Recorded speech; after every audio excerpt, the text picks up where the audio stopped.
sobre disciplina eclesiástica. Nós começamos a semana passada sobre esse assunto, um assunto delicado, muito delicado, mas que precisa ser assim estudado por todos nós.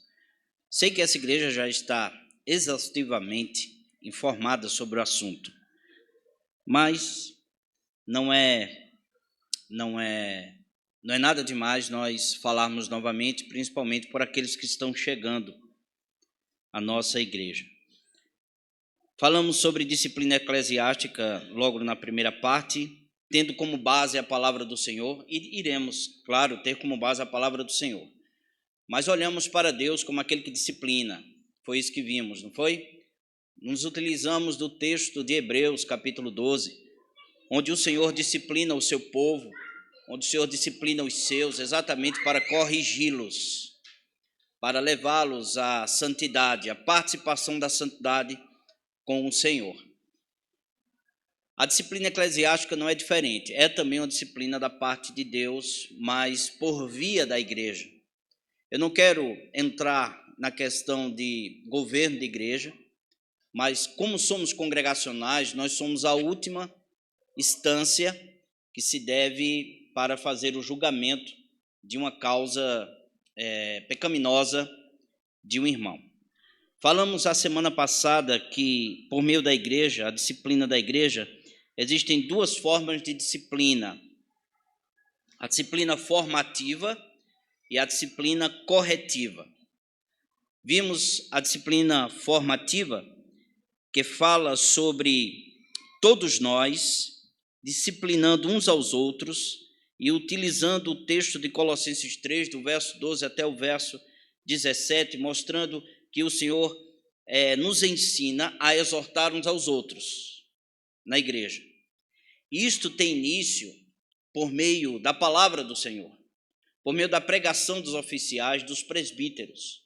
Então, quando há uma pregação da palavra, isso já é uma disciplina formativa em nossas vidas, na vida da igreja.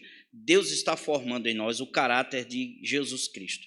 E nós também fazemos isso uns com os outros, exortando, cantando junto, orando junto, lendo a palavra junto, não é? E assim Deus vai nos abençoando e fazendo com que sejamos formados segundo a palavra do Senhor. Todos nós, membros da igreja, estamos sobre, repito, disciplina formativa. Por meio da música, repito, do aconselhamento, quando o pastor aconselha, quando os membros da igreja aconselham uns aos outros, quando nós estamos discipulando, na escola bíblica dominical, tudo isso é uma disciplina formativa, para que não caiamos em pecado que o Senhor não se agrada. Claro que todos os pecados o Senhor não se agrada, o Senhor é santo. Mas existem aqueles que nos levam a um enjoo, podemos dizer assim, a levar outros a pecar.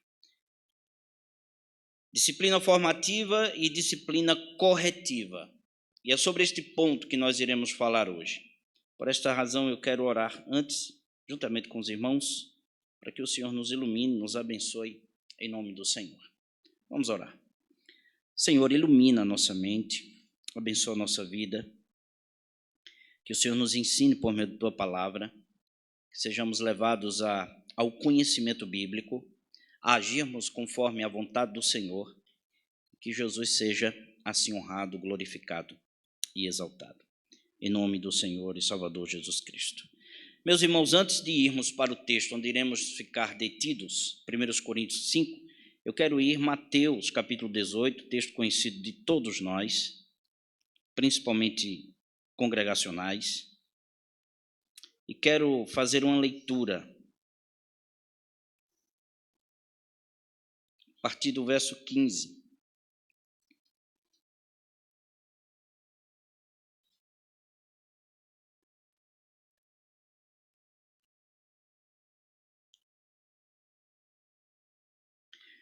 Falamos que a disciplina corretiva, ela faz parte do discipulado cristão.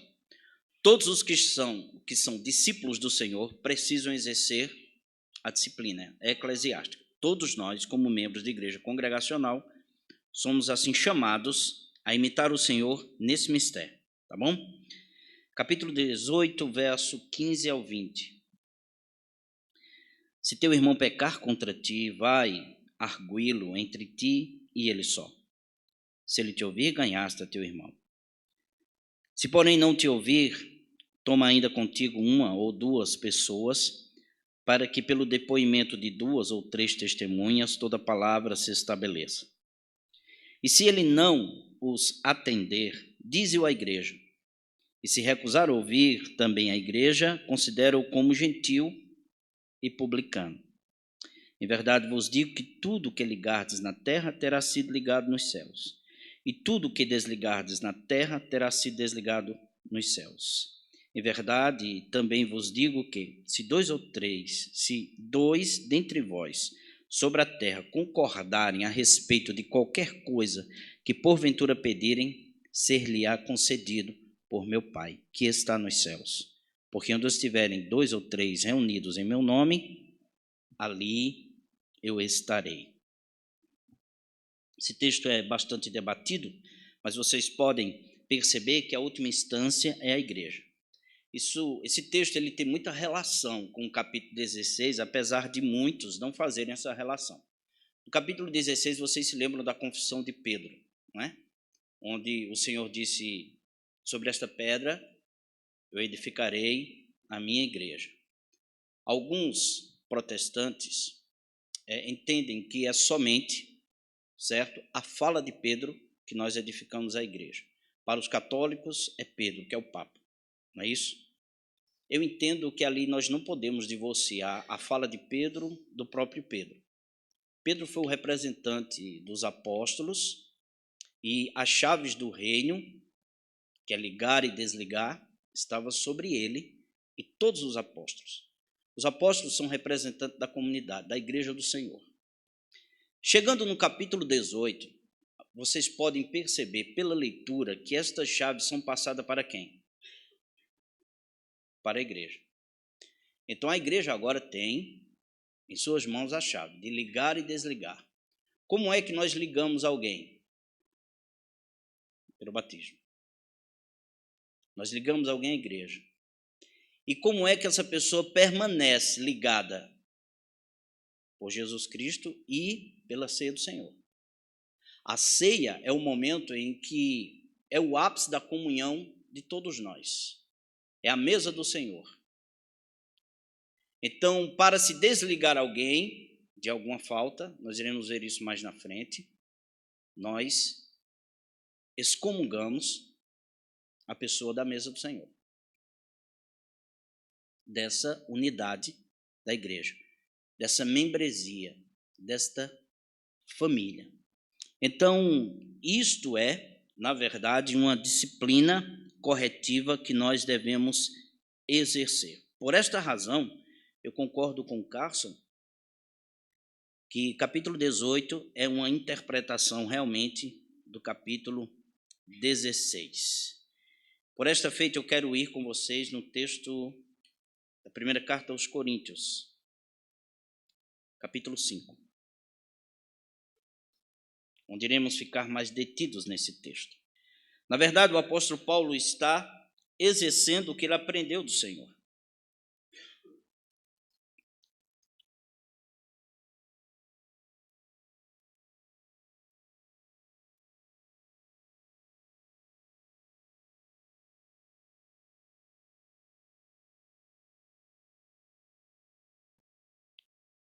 Vamos ler do verso 1 ao de número 13. Vou fazer essa leitura. Os irmãos acompanham. Geralmente se ouve que há entre vós imoralidade tal, como nem mesmo entre os gentios, isto é, haver quem se atreva a possuir a mulher de seu próprio pai. E contudo andais vós ensoberbecidos, e não chegastes a lamentar, para que fosse tirado do vosso meio quem tamanho traje praticou?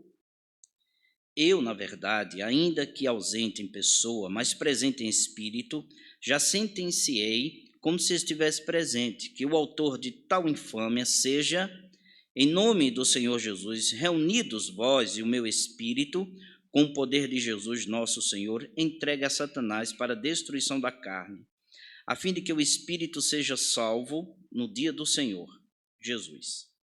Não é boa a vossa jactância? Não sabeis que um pouco de fermento leveda a massa toda?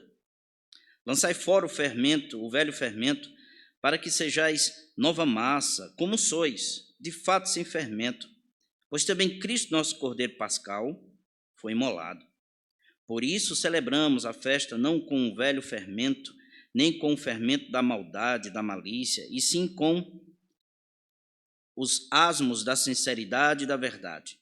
Já em carta vos escrevi que não vos associeis com os impuros. Refiro-me com isso não propriamente aos impuros deste mundo, ou os avarentos, ou os roubadores, ou idólatras, pois neste caso terias de sair do mundo.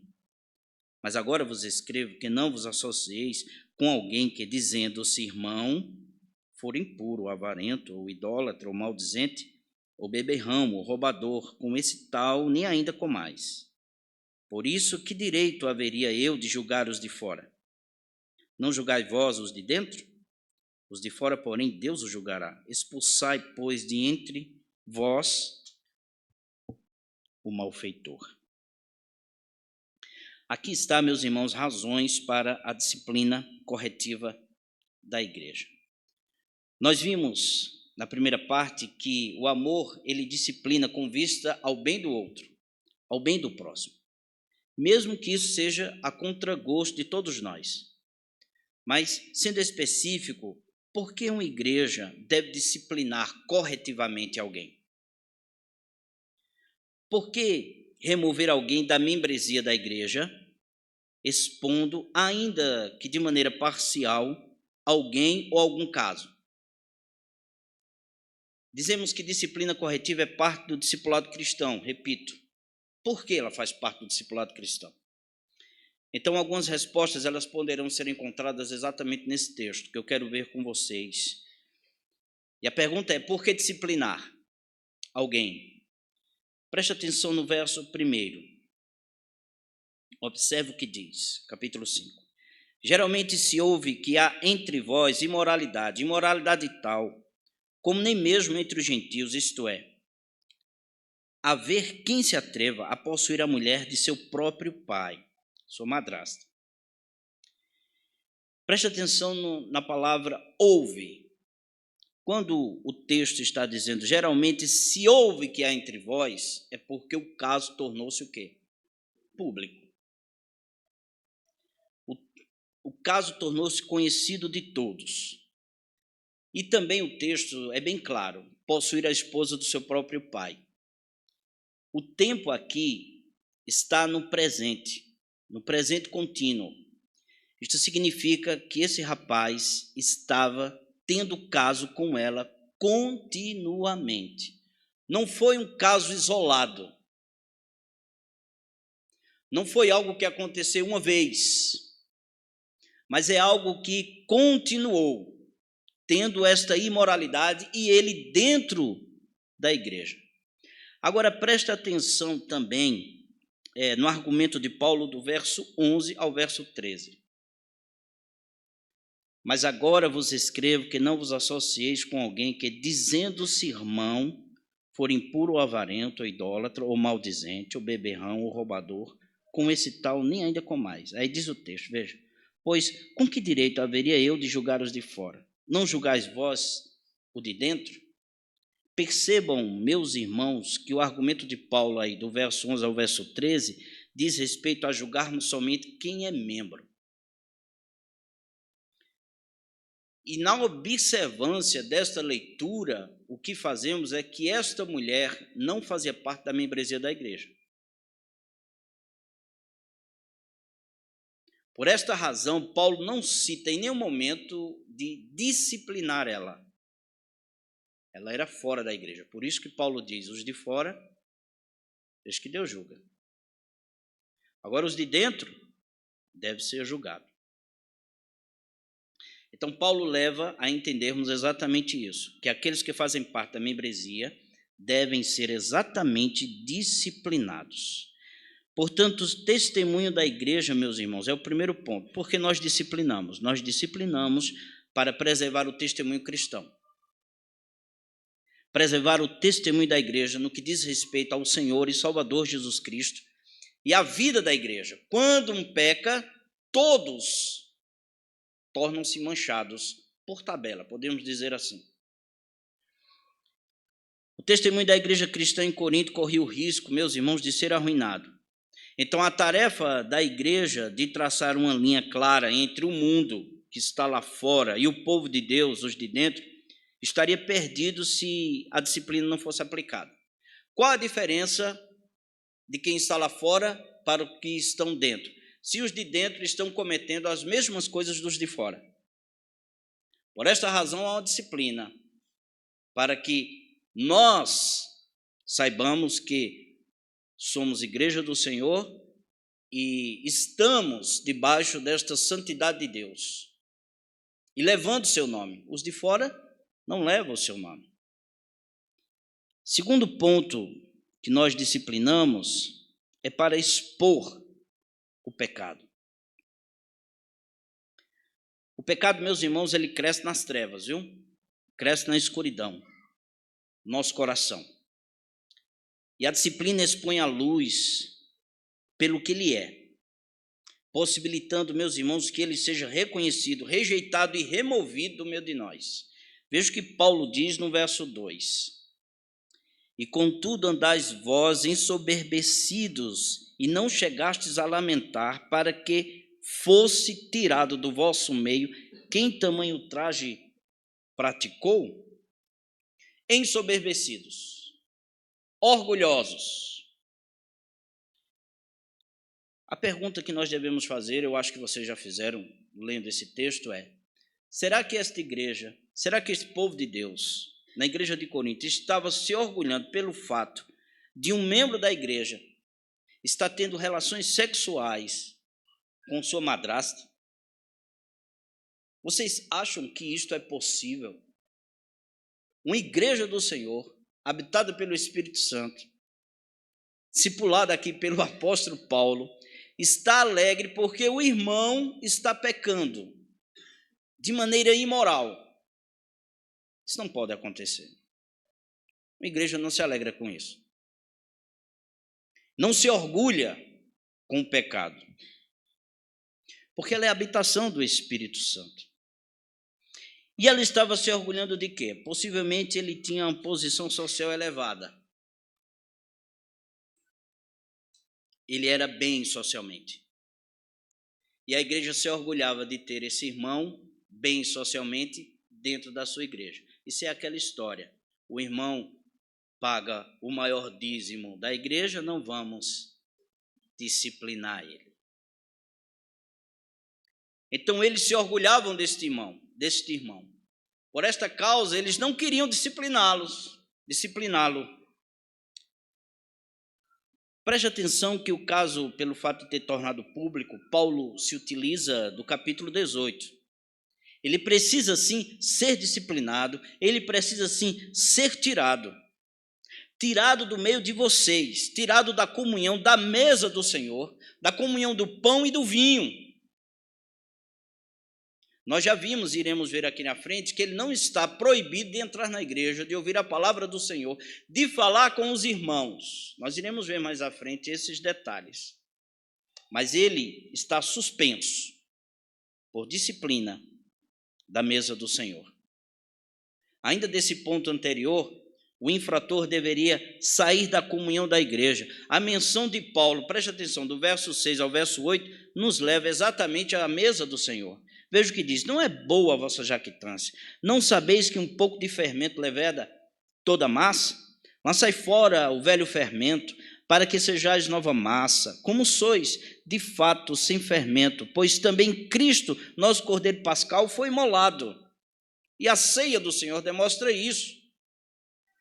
Verso 8: por isso celebramos a festa da ceia, não com velho fermento, nem com o fermento da maldade e da malícia, e sim com os asmos da sinceridade e da verdade. Então, pessoa que cometeu tal ultraje precisa ser banido da mesa do Senhor, tirado da comunhão do Senhor. Então, o pecado precisa ser exposto exatamente por esta causa, a causa de imoralidade. Na mesa do Senhor não se comunga com o pecado, nem na vida da igreja. Alguém falou? Pode, se eu souber.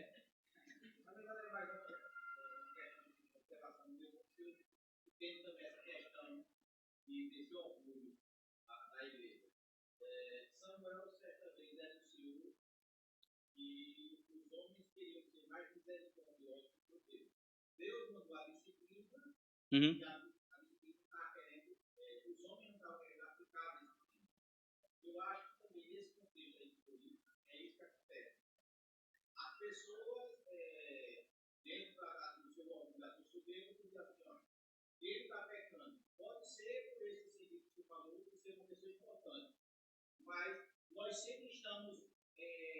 Sem querer aplicar a disciplina. Sim, excessivamente. É um perigo, não é? Principalmente quando faz parte do colegiado de amigos. Nós não queremos, mas pelo fato de sermos discípulos de Jesus, precisamos exercê-lo, porque precisamos obedecer mais a Ele do que aos homens. É isso? Bem colocado, meu irmão. Então, disciplina-se para advertir o pecador. A igreja não age para disciplinar com a ira da mesma forma do Senhor, de bani-lo eternamente, mas sempre desejando a disciplina, é o contraponto que o irmão Oswaldo falou, disciplinar com o desejo de resgatar esta alma, de trazê-lo ao trilho e ao caminho do Senhor. Então, o julgamento da igreja atua como uma imagem, veja, uma imagem, ainda que obscura, uma imagem ainda turva do juízo final. O tribunal da igreja é uma antecipação do juízo de Deus. Se esse pecador não se arrepender, ele vai enfrentar o juízo do Senhor. Então é exatamente isso. Por que nós podemos dizer isso? Preste atenção no verso 15, verso 5, melhor dizendo. Entregue a Satanás para a destruição da carne, a fim de que o espírito seja salvo no dia quando o Senhor voltar. Então, nosso amor precisa ser tal que deve discipliná-lo com o desejo de que ele seja realmente entregue à membresia eterna no dia do Senhor. Mas ele precisa arrepender-se dos seus pecados.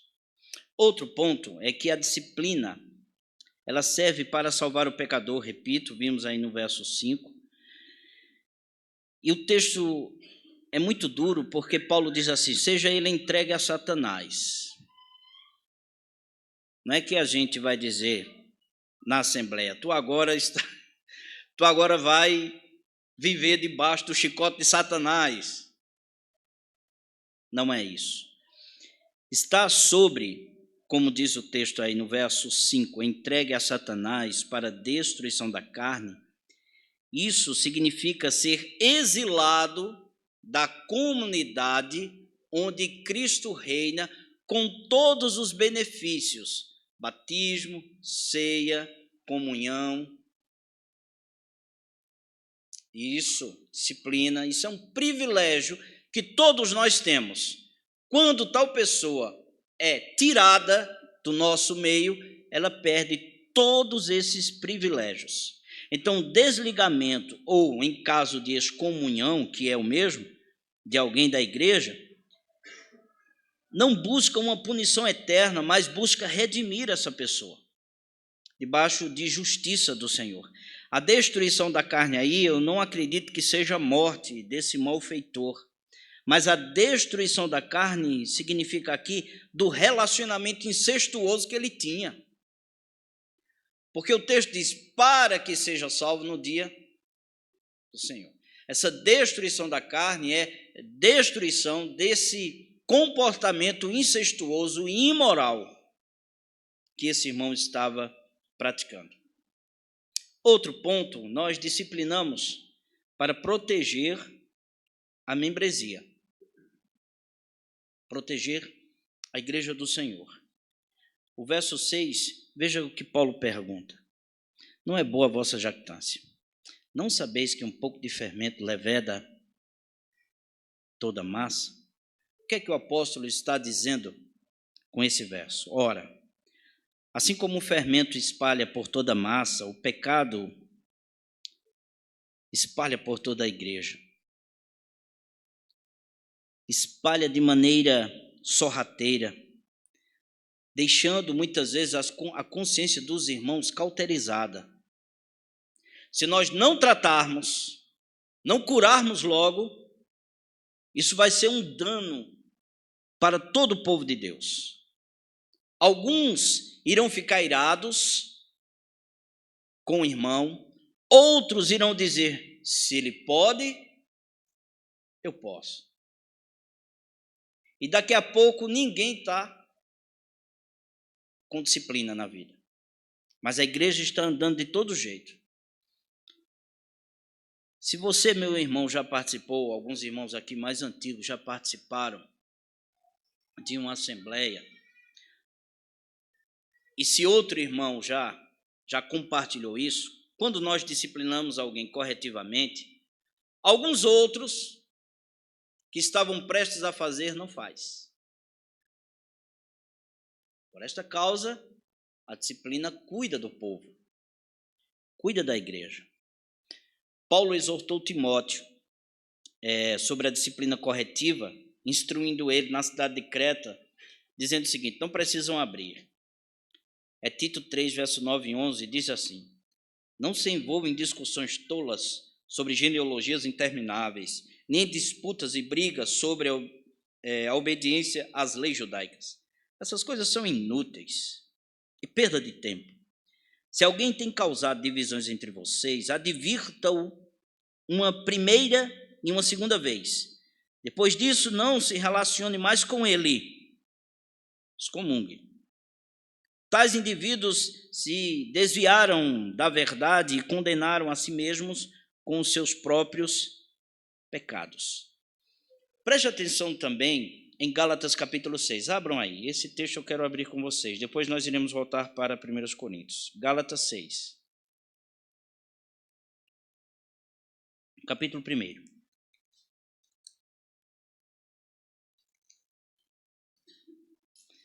Nós sabemos que há uma disputa aqui de irmãos que estavam doutrinariamente errados, querendo que os irmãos fossem circuncidados para entrar na comunhão com Deus. Era Cristo e mais alguma coisa. Cristo e a lei. Agora veja a advertência do apóstolo Paulo com relação à igreja, a partir do verso 6. Veja que ele não dirige-se a um bispo, ele não dirige-se a um pastor, mas ele aconselha a igreja da Galácia a prestarem atenção nesse irmão ou nestes irmãos que estão andando desordenadamente. Veja o que ele diz.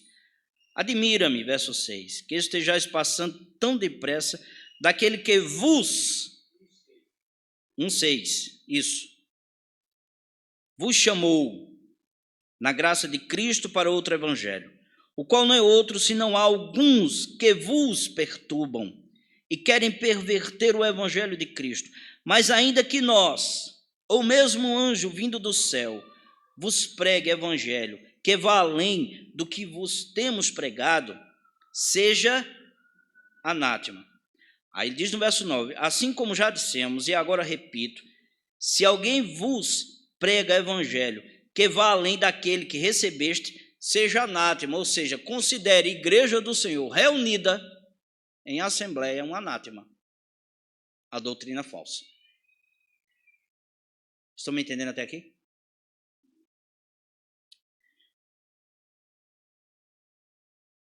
Portanto, disciplina-se primeiro para preservar o testemunho cristão da igreja na cidade e no mundo.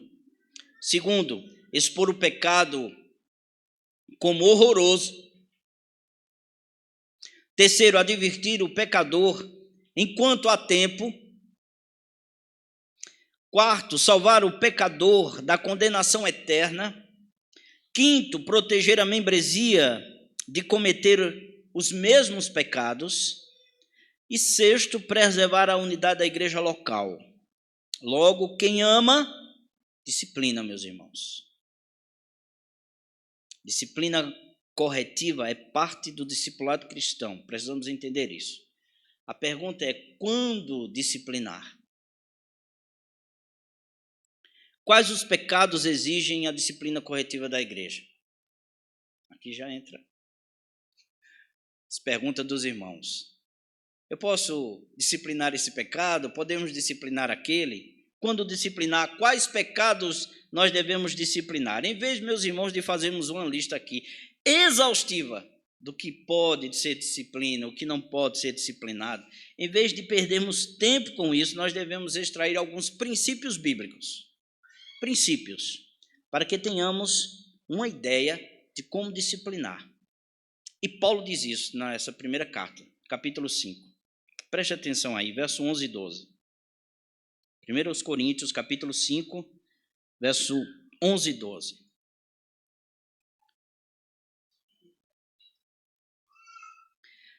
Preste atenção que no verso 10 ele vai dizer, olha, eu não refiro-me àqueles que estão lá fora. Ele faz uma lista de pecados. Chegando no verso 11, ele diz, mas agora vos escrevo que não vos associeis com alguém que, dizendo-se irmão, paz do Senhor, meu irmão. É assim? Tá bem? Amém. Aí ele continua dizendo-se irmão, for impuro ou avarento. Aí você vai dizer, que eu sei que você está aí, presta a perguntar, mas pastor, a gente vai disciplinar um avarento. Tem quantos avarentos dentro da igreja? Tem muitos. Muitos avarentos, muitos impuros.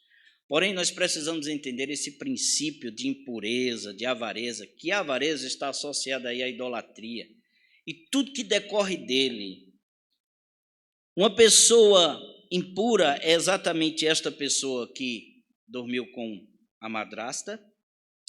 Uma pessoa avarenta, ela não somente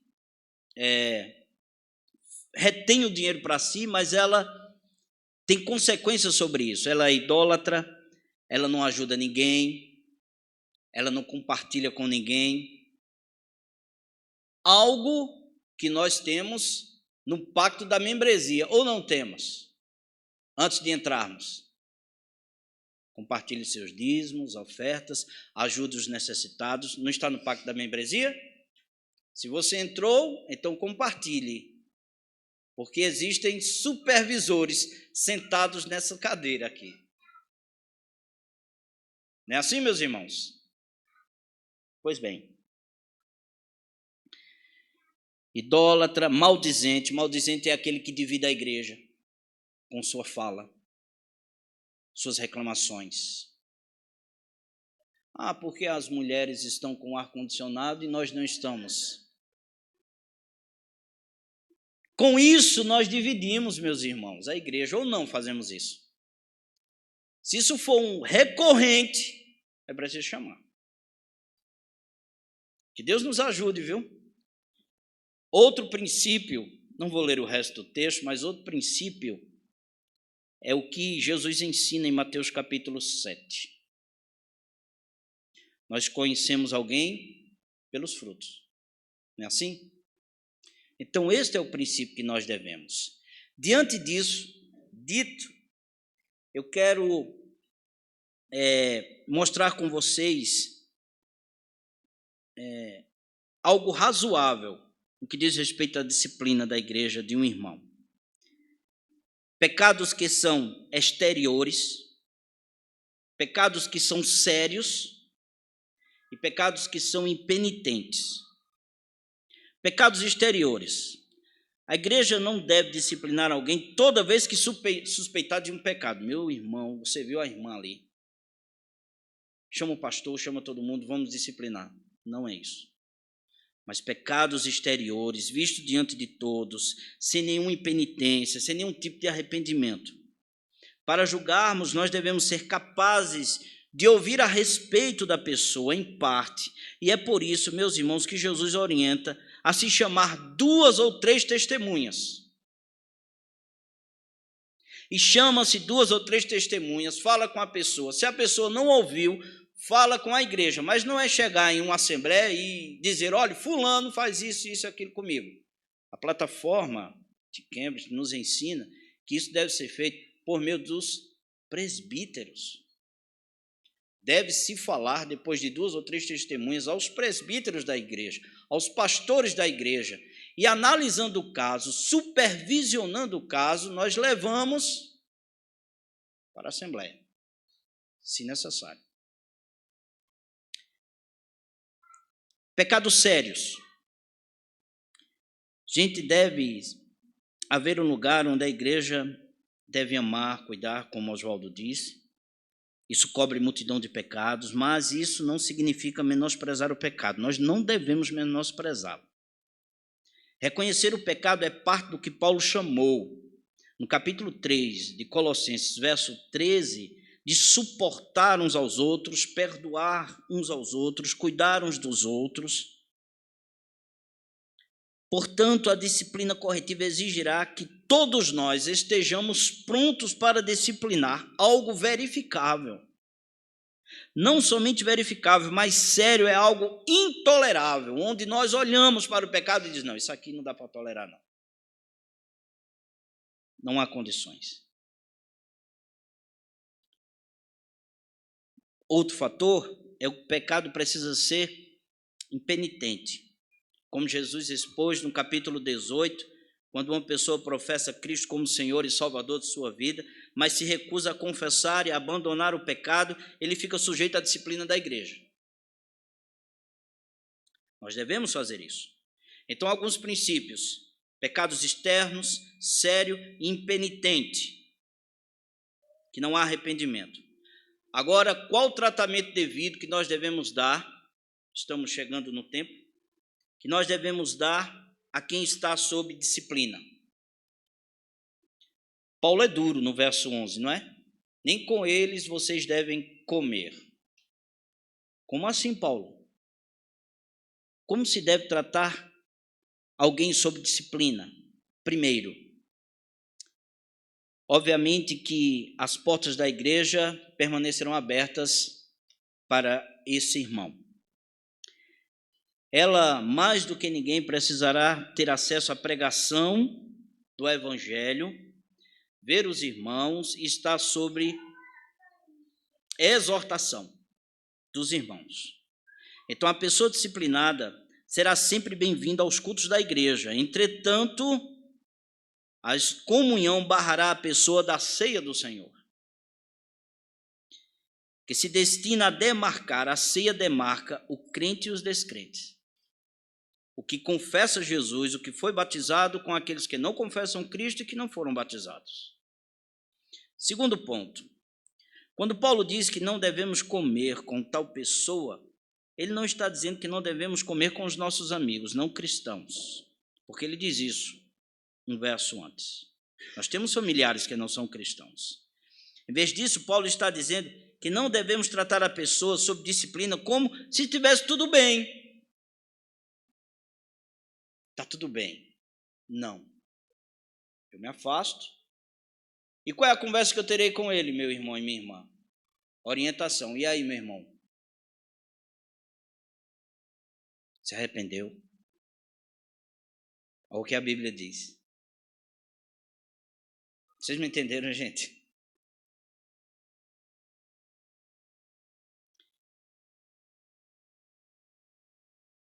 Não é depois de uma disciplina chamar para comer um churrasco. Ó, tem um churrasco lá em casa hoje. Você já imaginou? Depois da disciplina dada. E o cara ainda é ousado. Olha, pelo fato de tu estar em disciplina, tu leva a picanha e eu levo a coca.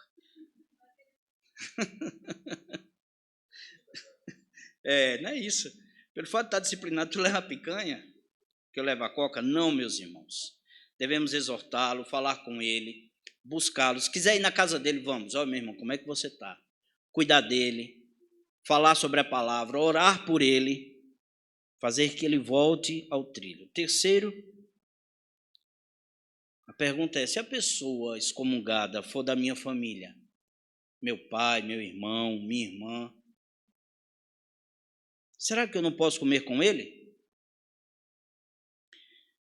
Pelo texto que lemos, meus irmãos, do capítulo 5, Paulo em nenhum momento trata de alguém de sua família. Trata de alguém que está fora do ambiente familiar, consanguíneo, certo? Se ele faz parte da minha família, claro que eu vou sentar à mesa com ele, vou comer, mas que as minhas palavras, a minha conversa seja direcionada sempre para que ele volte ao convívio da igreja. Se for um cônjuge, nós precisamos ir segundo a palavra, o que Paulo diz no capítulo 7 com relação a ter marido descrente, esposa descrente, o que Pedro diz no capítulo 3, verso 12, que as esposas devem ganhar os descrentes pela forma de agir, de falar, de se comportar dentro de casa, e isso permanece para aquele que está em disciplina. Porque ele é considerado como o que Jesus disse, um pagão, um gentio. Então é assim que nós devemos tratar e cuidar dele. Agora, meus irmãos, nós devemos ter como base aquilo que já estudamos na exposição de Romanos capítulo 2.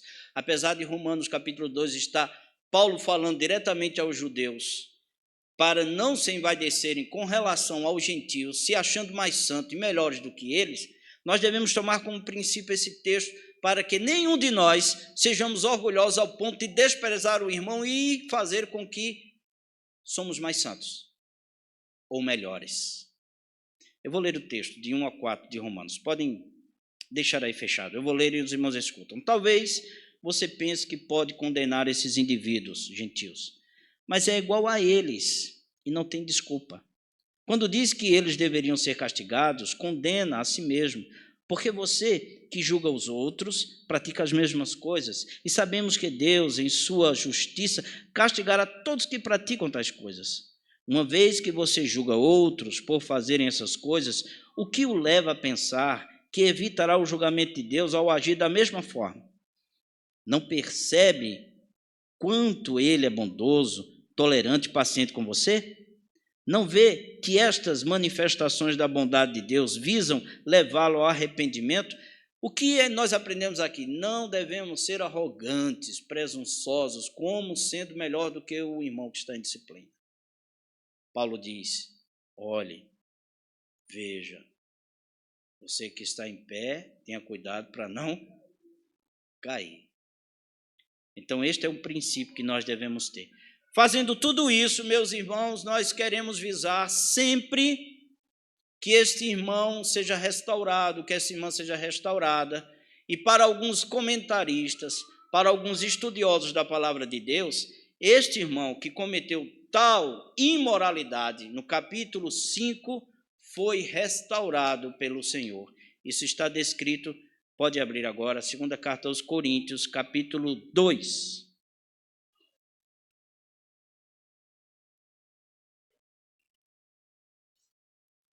Versos 5 a 11.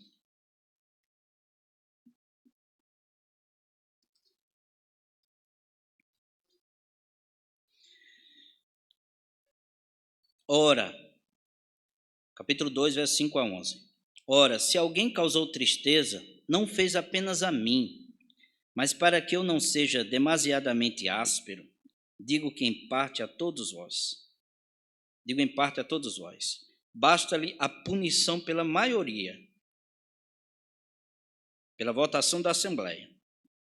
De modo que deveis, pelo contrário, perdoar-lhe e confortá-lo, para que não seja o mesmo consumido por excessiva tristeza. Pelo que vos rogo que confirmeis para com ele o vosso amor. E foi por isso também que vos escrevi, para ter prova de que em tudo sois obedientes. A quem perdoais alguma coisa, também eu perdoo. Porque, de fato, o que tenho perdoado, se alguma coisa tenho perdoado, por causa de vós, o fiz na presença de Cristo, para que Satanás não alcance vantagem sobre nós, pois não lhes ignoramos os desígnios. Esse irmão foi restaurado, mas porque foi disciplinado. Amém, queridos?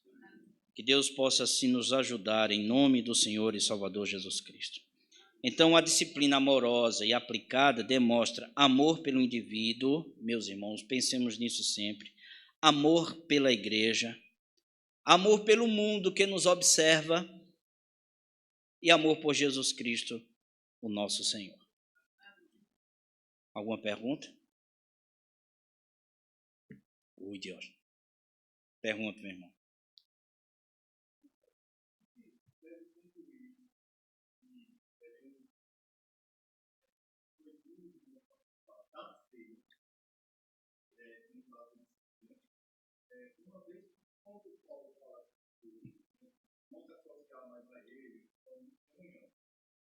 Às vezes nós associamos que não tem comunhão, automaticamente vamos estar no momento da ceia.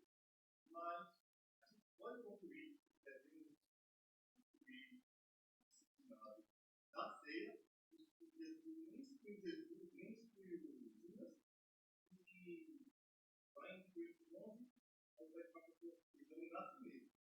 Porque nem é quem está nem lá em nome, uma posição da participação da ceia em. Certo. Veja. Boa pergunta mesmo. Deve-se porque é um momento de comunhão da igreja, é o ápice de comunhão da igreja. É a participação da mesa do Senhor, não é? Participação do vinho e do pão.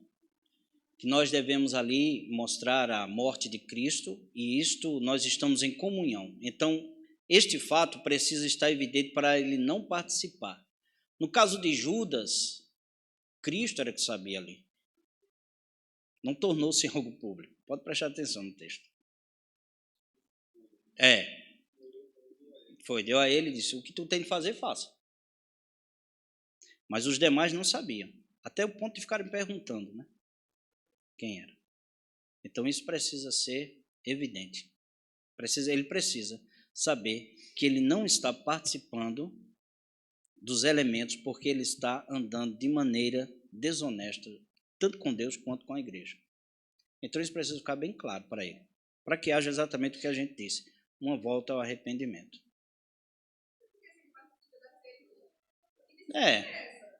Estende a mão para o pão e que disciplina é essa? Não está disciplinado. A plataforma, que se me falha a memória, pastor, me corrija se eu estiver errado, quando há todo aquele processo do irmão chamar o outro irmão, de não haver arrependimento pela falta, de chamar 2 ou 3 testemunhas pela falta, não é isso? E depois leva a igreja, e a igreja por meio dos presbíteros, então a igreja ela pode exortar o irmão, ela diz lá, exorta o irmão, se a igreja perceber que ele não há arrependimento ainda total, mas ainda ele diz, eu errei, mas fulano foi disso, eu errei, mas sempre aconteceu isso. A igreja pode suspendê-lo, por enquanto, da ceia, só da ceia, sem excomungar. Eu acho que ela diz isso.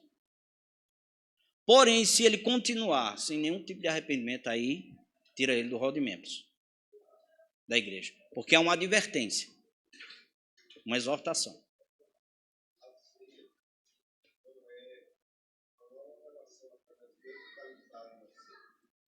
De comunhão entre os irmãos.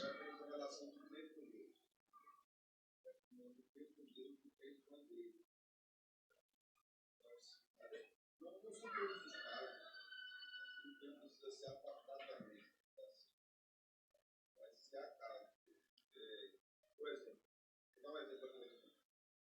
Houve um adultério público na igreja. Isso eu não me arrependi. Isso foi na sede do menino que está na igreja. E a mulher dele está do lado, sofrendo, julgando a igreja. E a igreja prometida para a da comunhão.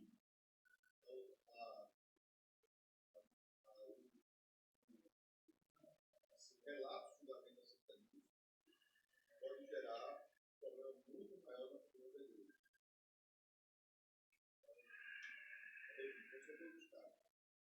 doutrinas em relação a alguns pecados e a exortação básica. O exortado vai aprender, mas há pecados que não envolvem apenas o crente. Mais outros. Envolve outros. Amém. Mais alguém, meus irmãos? Depois Sandro.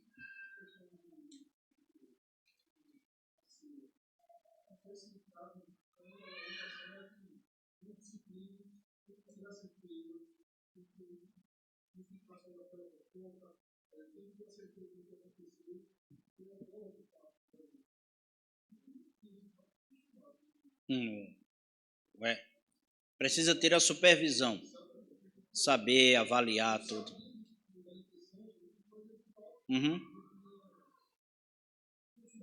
O fato. Isso. Irmão Sandro.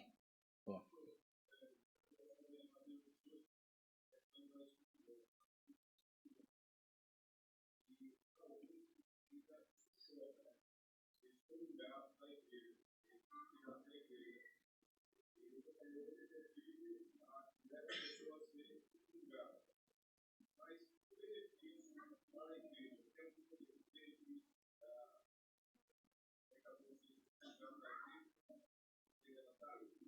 Tem um benefício de que o pecado foi punido. Tem um benefício de olharmos para o irmão e tomarmos como exemplo de que não devemos ir por esse caminho, porque senão iremos ser disciplinados. Iremos também ter o benefício de ter amor por ele, de cuidar dele, mesmo diante de um pecado que ele cometeu. Então existem vários benefícios para a igreja. Amém, queridos? Deus seja louvado. Vamos orar e agradecer ao Senhor. Senhor, nós te adoramos, nós te bendizemos por tudo que aconteceu nesta manhã, pelo culto, pela escola dominical. O Senhor tem sido bom conosco. Que o Senhor nos ajude a sermos amantes da tua palavra, desejando obedecer, fazer com que o Senhor seja honrado no nosso meio e que Cristo seja glorificado cada vez mais em nossa vida. Não tira do púlpito tua palavra, Senhor. Sejamos sempre motivados pela tua graça a ensinar os nossos irmãos e aprendermos uns com os outros. Assim oramos no nome do Senhor, Salvador Jesus Cristo. Amém. Antes de chamar meus irmãos